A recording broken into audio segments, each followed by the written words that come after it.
السلام عليكم ورحمة الله وبركاته. عاملين ايه؟ بقالنا كتير ما نزلناش فيديوهات.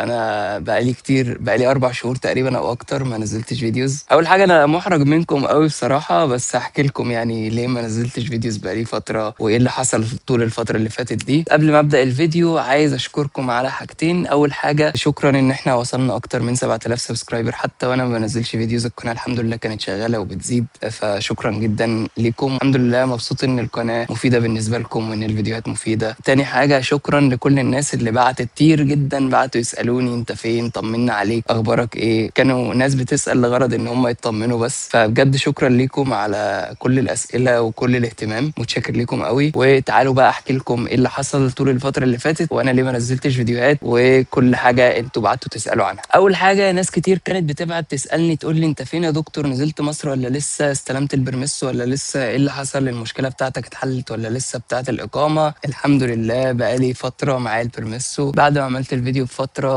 الحمد لله ربنا سهل الامور، الموضوع ما مشيش بشكل طبيعي. فانا جاي الفيديو ده مخصوص اقول لكم تعملوا ايه لو الاقامه اتاخرت، وازاي تتصرفوا وما تتاخروش زيي، علشان لو لا قدر الله الموضوع ده حصل مع حد ايه الاجراء اللي ياخده وايه احسن حاجه يعملها. انا بعد ما عملت الفيديو عرفت ان انا ممكن ارفع قضيه، وحد نصحني ان انا لو رفعت قضيه ممكن يمشوا في الاجراءات بشكل اسرع واحسن. كنت بصراحه خايف لان دايما الناس كانت بتقول لي ان المحامين هنا غاليين جدا وسعرهم غالي، لكن الحمد لله انا لقيت محامي كويس كان لسه بادئ يعني وكان بيتكلم انجليزي، فعرفنا نتواصل مع بعض بشكل افضل، وكان سعره كويس، ما كانش واخد فلوس كتير قوي، خد تقريبا 100 وشويه يورو. ده ممكن يبقى رقم عالي شويه بس انا خدته، يعني دفعت الفلوس دي علشان كان تقريبا ده الاوبشن الوحيد قدامي. دفعت الفلوس وفي خلال اسبوع ردوا قالوا له ان هم هيتدخلوا، وفي خلال 30 يوم من بعد ما ردوا استلمت الاقامه. عايز اقول لكم ان لو كنت اعرف ان دي حاجه ممكن تتعمل كنت عملتها من زمان جدا، لكن للاسف انا ما كنتش اعرف، وانا جاي النهارده بقول لكم ده علشان لو حد اتحط في الموقف ده ما يتاخرش. المحامي قال لي ان بعد 6 شهور من ان انت ترمي الكت او تروح تسلم ورقك في البوسطه من حقك ترفع قضيه علشان يسرعوا لك الاجراءات. حتى لو ميعاد البصمه متاخر انت من حقك ترفع قضيه. انت مش بتبقى قضيه لكن بيبقى زي ايميل بيبقى رسمي من المحامي، فلما بيتدخل المحامي وبيبقى الموضوع قانوني هم بيتسرعوا الموضوع وبيتدخلوا وبيخلوا الدنيا اسهل وبيخلوهم يشتغلوا، لان انا لاحظت ان هم ما اشتغلوش غير لما بعت لهم المحامي الايميل. دي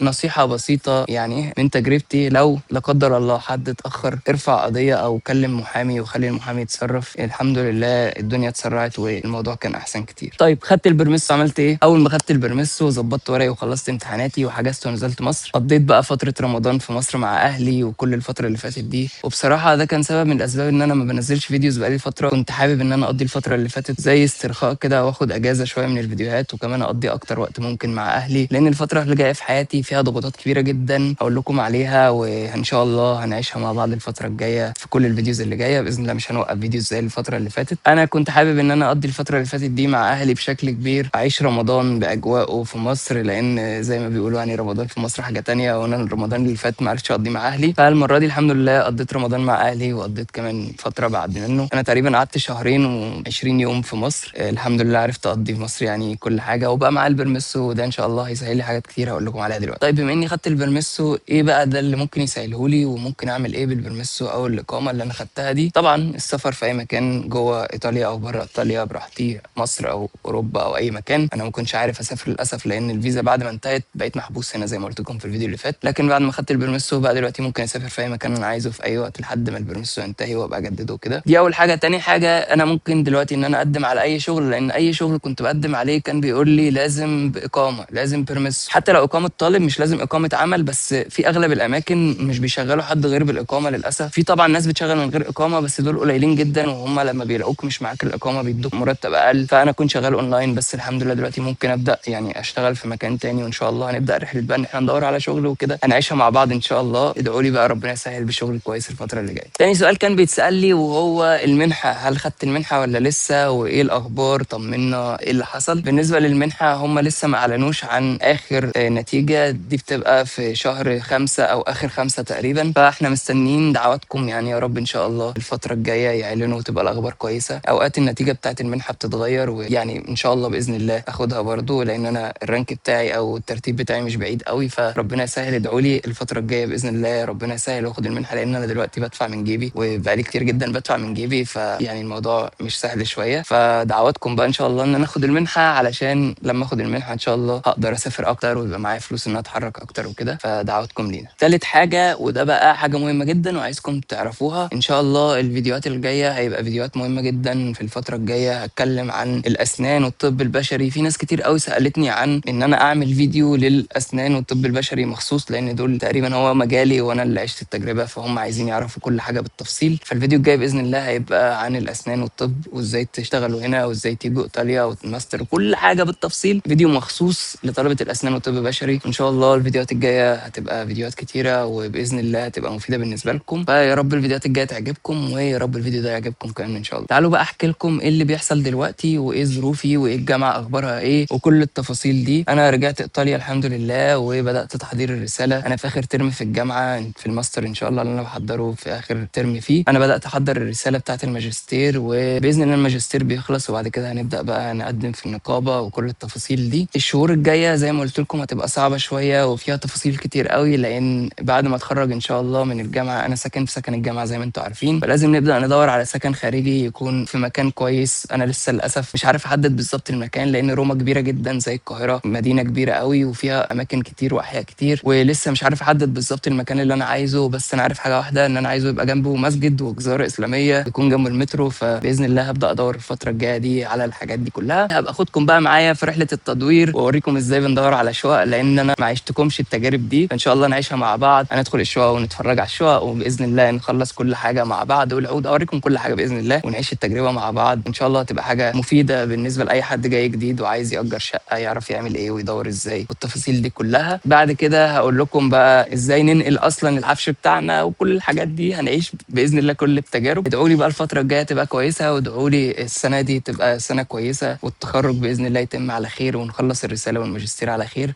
علشان نبدا بقى نشوف حياتنا ونشوف هنعمل ايه. الفيديو ده فيديو زي ما قلت لكم يعني ريكاب كده، بحاول افهمكم فيه ايه اللي حصل الفتره اللي فاتت، وتاخرت ليه، وبقالي كتير ما نزلتش فيديوهات ليه. بس انا عايزكم كمان تقولوا لي عايزين تعرفوا ايه اكتر عن الحياه هنا في ايطاليا. انا خلاص رجعت الحمد لله، وممكن بقى نتحرك زي ما احنا عايزين. هل تحبوا ان احنا نسافر بره ايطاليا ونشوف بلاد تانية غير ايطاليا، افرجكم على مدريد مثلا وبرشلونه والاماكن البلاد التانية، ولا تحبوا ان احنا نعرف اكتر جوه ايطاليا ونلف اكتر جوه ايطاليا؟ عايزكم تقولوا لي إيه اللي ممكن نعمله. قولوا لي كمان لو في افكار فيديوهات انتوا حابين تشوفوها وتتفرجوا عليها. الفتره دي احنا بنظبط مع بعض القناه، وعايز اعرف الاتجاه بتاع القناه هيبقى عامل ازاي. فان شاء الله الفيديوز الجايه هتبقى تقريبا بناء على طلباتكم. فاكتبوا لي في الكومنتات ايه الحاجات اللي انتوا حابين تعرفوها اكتر، وايه الاسئله اللي عايزين ان انا اجاوب عليها اكتر. كل التفاصيل ان شاء الله هجاوب لكم عليها، وباذن الله لو في اي اسئله اقول لكم عليها. اخر حاجه عايز اقول لكم عليها، وهي ان بقى في لينك دلوقتي في الديسكربشن او في وصف الفيديو، ممكن لو حد عايز يتواصل معايا مباشره هيحجز ميعاد ونتكلم على طول مع بعض باذن الله. دي حاجه عملتها لان انا للاسف الفتره اللي فاتت بيجي لي رسائل كتير جدا على كل المنصات وكومنتات وكده، فما مش ببقى ملاحق ان انا ارد على كل الناس. فلو حد عايز يتواصل معايا هيلاقي اللينك، وان شاء الله نتكلم مع بعض، واحاول افيدكم بكل اللي انا اقدر عليه. يا رب الفيديو يكون عجبكم، وان شاء الله الفيديوهات الجايه تكون كتيره جدا. اكتبوا لي عايزين تعرفوا ايه اكتر في الكومنتات، واشوفكم على خير، والسلام عليكم.